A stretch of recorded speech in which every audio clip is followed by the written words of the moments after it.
It's January, which means it's time for those frozen toes and winter weekends here at the Toledo Zoo, where one of the main attractions is an ice carving show. Flower shops like the Flower Basket depend heavily on the weather around Valentine's Day. If there's a lot of snow, that could hamper deliveries. Costume contests are extremely competitive. Out of maybe 50 entrants, there are only 5 winners. The best novice, best journeyman, best master, best overall, and there's even a best juniors division for younger entrants.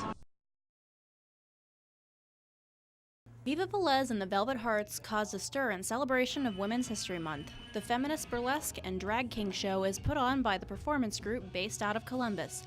Group founder Viva Velez is from the Bowling Green area. That connection led the Women's Center at BGSU to invite the group to help end their Women's History Month celebrations. Our theme for Women's History Month has been Women in Performance, and so this was an obvious choice in terms of celebrating femininity and masculinity and performance. The group is made up of men and women of all sexualities, shapes, and backgrounds. Velez takes on anyone who wants to learn the art of burlesque and has the enthusiasm to put themselves all out there on the stage.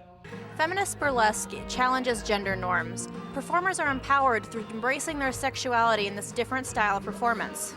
Singing and stripping were hardly the main appeals of the show. One act was a dance to Love the Way You Lie. It visually supported the lyrics of the powerful song about domestic violence. Another act consisted of a reading from the Vagina Monologues. So it's not a traditional striptease, it's sometimes more political, and it's designed to get audiences to think. Amanda Hall reporting. With dogs to walk, cats to feed, and a lot of cleaning to do, the Wood County Humane Society is always looking for volunteers. A nonprofit organization, the Humane Society relies heavily on support from the community. We can use the most help in the mornings because we clean everything every single day from 8 to 12, so we have most of the things done before we have to deal with the public. If you aren't able to donate time, the Humane Society accepts money donations as well.